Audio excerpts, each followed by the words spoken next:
This is Orson Welles, speaking from London. The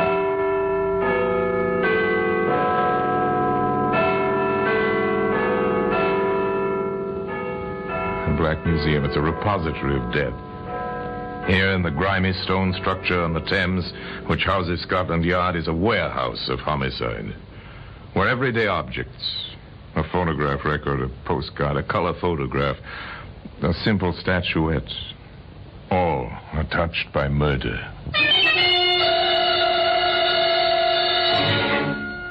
Here's 2 scribbled notes, bits of paper with 3 words scrawled across them. Slogan known around the world, a slogan you recognize. Words created in the kind of lonely fun men far from home, men at war, have enjoyed through all of history.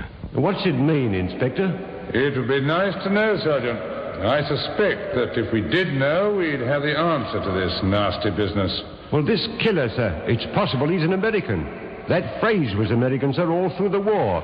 Kilroy was here. Kilroy was here. And he's still here. In the Black Museum.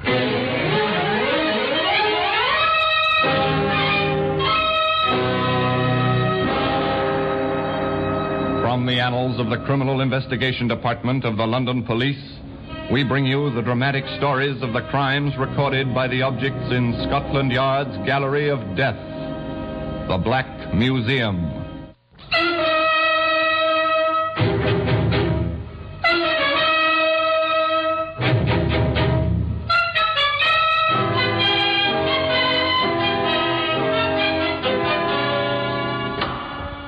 Well, here we are in the Black Museum. Scotland Yard's Museum of Murder. Here's a typewriter. Your secretary uses one. Perhaps your son or daughter write their school essays on a machine like this. This one is used to write a letter. That letter brought a woman to an address and death to the author of that letter. Here are the notes. Scrawled on lined paper such as children use, children who are just learning to write. And a photograph showing the same 3 words scratched on a wooden surface. 3 times 3 was a number in witchcraft in ancient times. 3 times 3 words were written. This wasn't witchcraft. Merely murder. Began for Inspector Liggett and Sergeant Porter in the usual manner. A telephone rang in the inspector's office at the yard. Inspector Liggett here. Sergeant Garth, 11th District Metropolitan Police, sir. We're at the Royal Roost, sir. Private supper club, 15 Marley Court. The proprietor, Matt Bolton, has been shot and killed, Inspector. Very well, we'll be right along. Well, so Matt Bolton has finally departed this earth, Porter. In the expected manner? In the expected manner. You wouldn't know Matt Bolton. 99 chances out of 100 you never heard of him. But enough people had heard of him to net Matt Bolton a neat 6-figure income from various protective associations and entertainment enterprises, such as the Royal Roost, one of those small private supper clubs, manages to keep its license by operating just within the law. The club was easy to find. In place of a neon sign, there was a police constable at the door. Yeah, looks like it's this way, I think.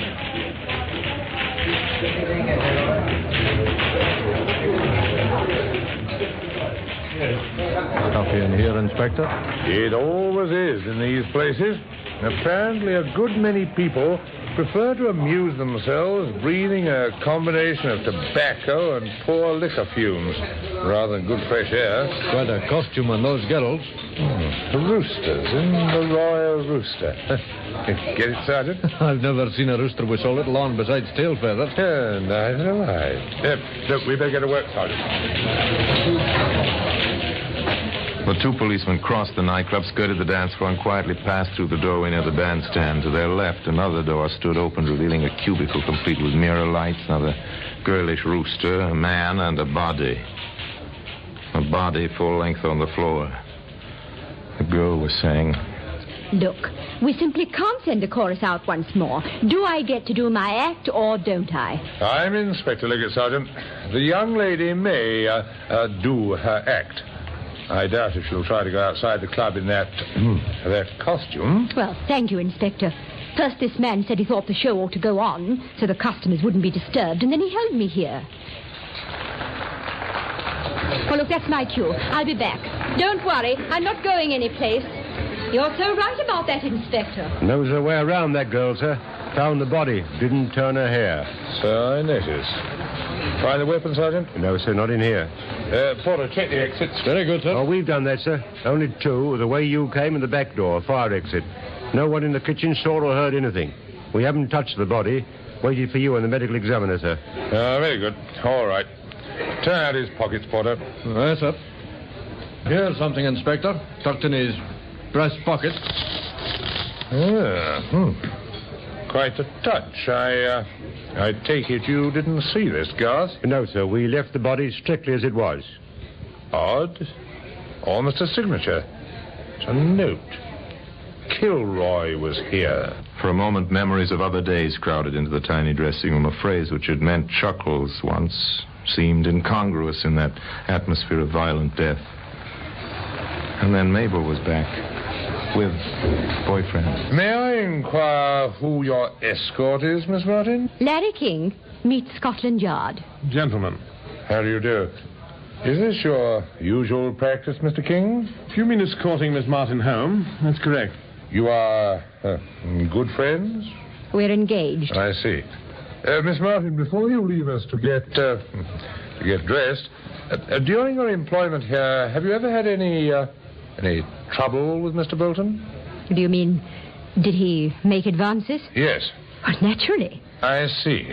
Now, Mr. King, did you know about these advances? I did. Did you ever have any trouble with Mr. Bolton? Nothing to speak of? Of course, it never is anything to speak of. You served during the recent war. I did. 8th Army. All the way from Tobruk to northern Italy. Does the expression Kilroy was here mean anything to you? The Americans, 5th Army, they used it. I've seen it many times. Very well. Leave your addresses, both of you, with Sergeant Garth here. And don't leave the city. We may need you. That's all for now.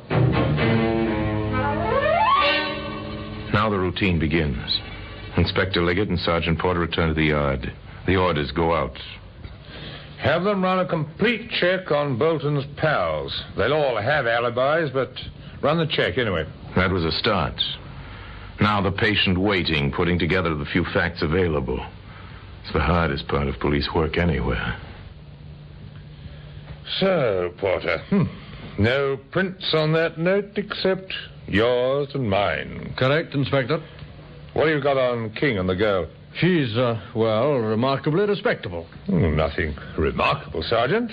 What about him? He's a lawyer in the city, rather successful. Good reputation. Ever cross Bolton's path in his work? Nope.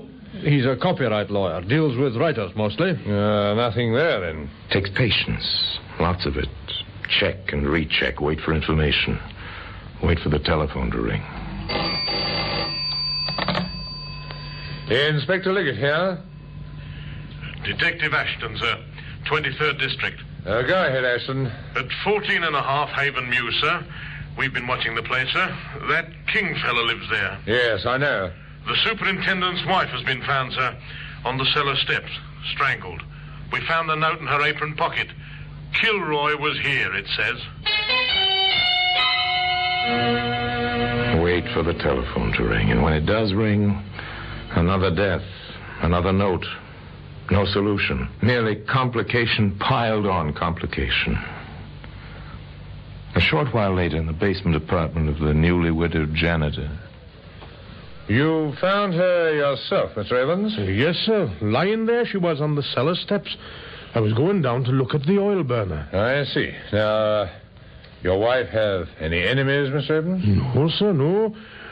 Where would the likes of us come in, having enemies? Quarrelsome a little, you might say. But what woman isn't? Oh, she quarreled with you? With me, mostly. Not that I could blame her. It's hard work, a place like this, you know. Once in a while with a tenant. Well, the children in 4B, for instance, they write on the walls. So my wife argues with the mother. Mm-hmm. The nice young man in 6G lets the bathtub run over. 5G complains. My wife scolds Mr. King. I see, yes. Now, is Mr. King at home now? Oh, I believe so, sir. All right. Thank you.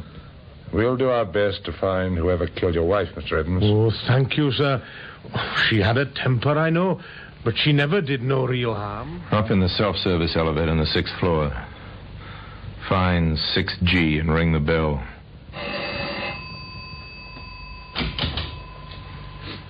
Have it opened, not by Larry King, but by Mabel Martin, far more fully dressed than the last time the inspector saw her. Well, Miss Martin, collected the insurance yet? Cut it out, Inspector. I don't have to stand for that sort of thing. In fact, I could ask you for a warrant before I let you in here. But you won't, will you, Mr. King? Ask your questions. They're about Mrs. Evans, I assume. Oh, Larry, please. Don't worry, darling. Ask your questions, Inspector. You quarreled with Mrs. Evans. I did. I wanted my bathtub fixed. The drain was backing up. She told me to go to fix it myself, that's all. You're sure that was all? Murder seems to have a way of happening in your vicinity, King. Is that an accusation? What's all this to do with Matt Bolton? I don't know. But there is a link. Quite a clear link, Miss Martin. You see, on Mrs. Evans, we found a bit of paper, and on it was scrawled, Kilroy was here. Any ideas on that? Ex-soldier, now Solicitor King? Solicitor King had nothing to say. His puzzlement, his lack of knowledge seemed honest enough. Inspector Liggett drew no conclusions. He waited. The routine continued. The reports came in. The Martingale is a new job. Same type of club. I've seen the act, Inspector. Same songs. More clothes. Nothing on Bolton's cronies. Every one of them has an alibi. Yes, King seems to follow a set routine, Inspector. To the office, back home, dinner, then calls for the girl. Even eats his lunch at the same time every day in the same restaurant. Nothing much to go on there, just a time of waiting. A week passed. Telephone rang once again. Inspector Liggett here. Detective Ashton, sir. We've another one for you. What? Yes, sir. A butcher this time. Name of Andrews. 2 blocks from the apartment house where King lives.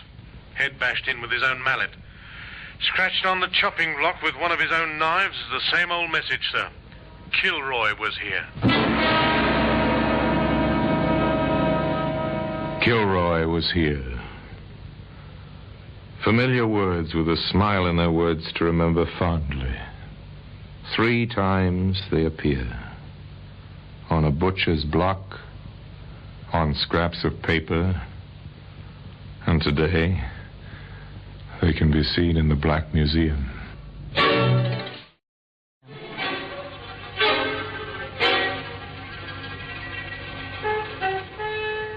A 3rd killing, and signed exactly the same way. Kilroy was here. More, this murder had taken place within a few blocks of 14.5 Haven Mews, where Larry King lived. The same young man who was the secret fiancé of the singer, and whose dressing room the first body had been found. The same young man who lived in the house where the janitor's wife had been strangled.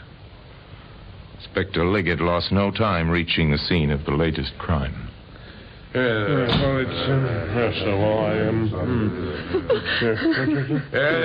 Ashton. Yes, sir? Anything fresh? Just the things I reported, sir. There's the mallet, the weapon. Yeah. The message was scratched with this knife. Any prints? The laboratory crew are trying to raise some.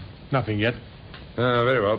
Who's the woman? The widow. Mrs. Andrews, I really dislike bothering you with questions at this time, but you understand that speed may be the essence now.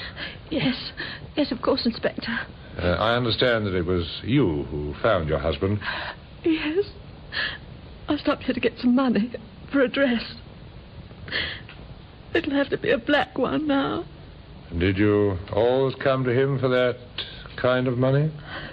Well, Jim had his ways. He was considerably older than I am. He seemed just strong when we first married, but, well, later he was... Well, it changed to domineering. I understand, but now, look, just a few more questions, please. Does the phrase on the chopping block mean anything to you? Kilroy was here? No. No, it's... Well, it's just a... Well, I think I heard it on the radio once or twice. From the way you described your husband, I'd say he was rather, positive in his opinion. A mild way of putting it. Positive.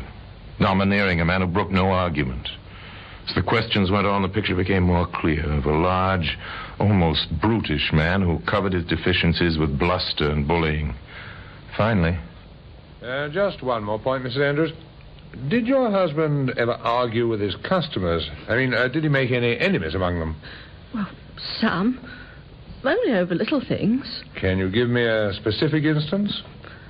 Well, last week. Mm-hmm. Yes, it was last week. A nice young man said Jim was overcharging him. They had words. The man, his name is Larry King, from the apartment house on Haven Mews, he swore he'd never buy here again. I see. Have I helped, Inspector? You may have.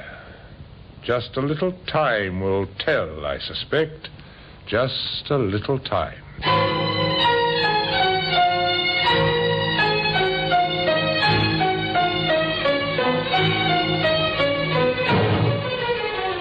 A little time. Within the hour, Larry King was in custody, taken in charge for 24 hours on suspicion of complicity. His fingerprints revealed... nothing. His answers to the barrage of questions revealed... nothing. Wearily, the inspector and Sergeant Porter returned to the office to face unrelated facts and a no-progress report. Wearily, the inspector picked up the receiver of his office intercom. Yes, Sergeant? You have a caller, sir. Who is it? Miss Mabel Martin, sir. She insists on speaking with you. Miss Martin was ushered in, seated in front of the desk. I've got something to tell you, Inspector. Please do. Well, Larry didn't kill anybody. Didn't he? No. I did. Steady, Sergeant. Please take down Miss Martin's statement. Now, I must warn you, Miss Martin, anything you say will be taken down in writing and may be used in evidence. Yes, I understand. Now the floodgates opened. I killed all three of them and left the notes to make it look as though Larry did it. So simple, so obvious. Matt Bolton threatened me. He said if I didn't come back to him, he'd change his insurance policies and tell Larry about us. Well, I shot him. It was a .22 that Larry had given me. One death accounted for.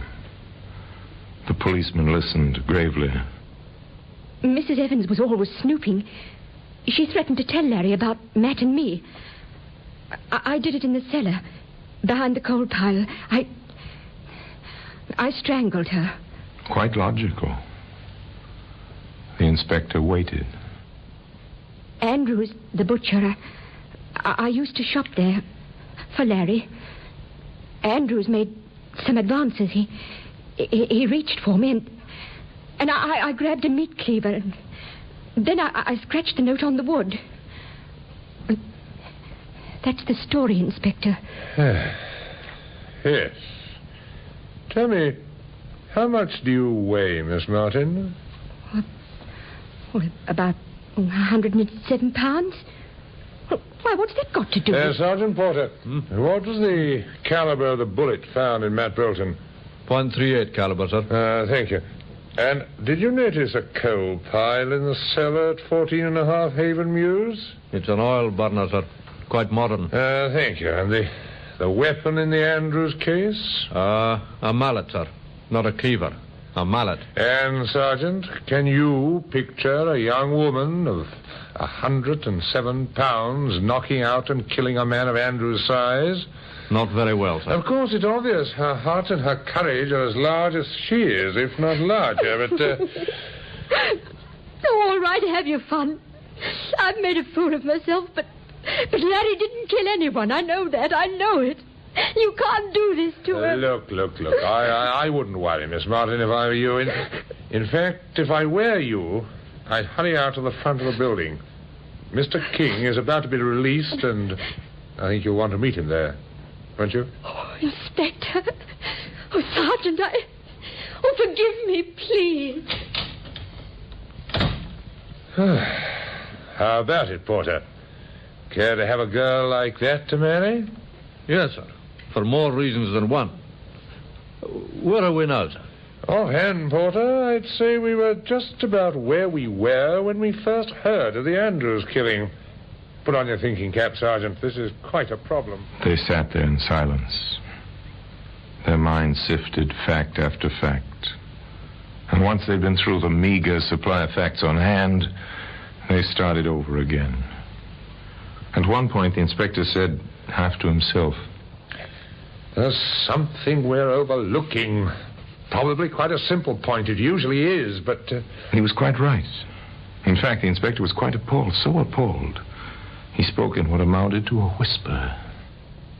"Sergeant, hand me that telephone directory, please." What? Oh, yes, sir. Can I help you, sir? No, thank you. Look, just get your hat, Sergeant. Get my hat? Yes, we're going back to 14.5 Haven Mews. That's King's address. Yes, and according to the directory, it is also the residence of one Joseph Kilroy, one of the 7 Kilroys listed in the London telephone directory.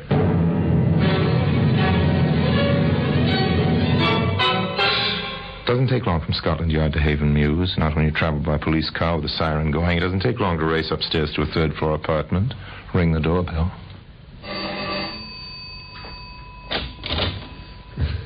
Come in, gentlemen. I heard your arrival in the street. What took you so long, gentlemen? Oh, really, now. Mr. Kilroy, I must warn you, anything you say... that's all right, I understand. Don't mind in the least. Well, I'll be... Watch him, Sergeant. I am, sir. Frankly... Liggett. Inspector Liggett. Oh, yes, thank you.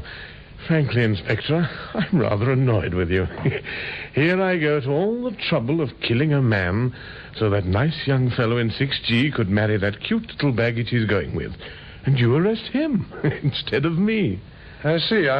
I'm sorry about that, too. So you killed Bolton? Saw him one night treating the girl really nastily in front of his house. If I may ask, why the woman? Oh, she was a nagger. Really annoying. And after I killed one, it struck me I couldn't be hanged more than once. So I might as well do old Evans, too.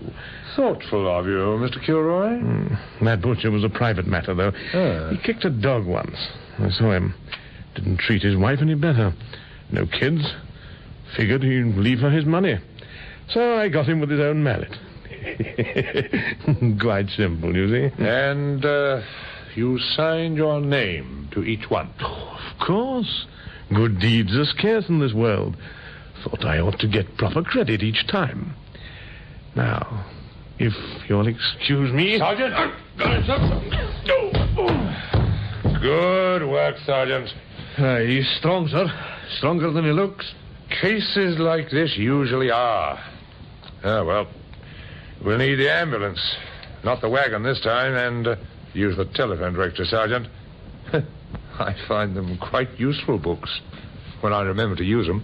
Who'd have thought it, sir? How many of our murderers are considerate enough to sign their killings, sir? Murderers don't sign their work, do they? Unless, of course, their sense of humor is as twisted as their valuation of human life. This killer did autograph his killings. And today those notes can be seen in the usual place for such things, in the Black Museum. Joe Kilroy was insane, of course, by every normal standard. Insane enough, certainly, to sign his name to 3 murders. And by every normal standard, the gentlemen of Scotland Yard acted correctly within the rules of their profession in tracing every possible motivation, every possible suspect, before they came to the obvious solution.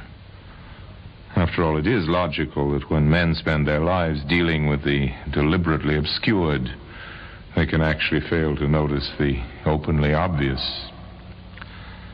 Now the notes remain in their usual place, in Scotland Yard, in the Black Museum.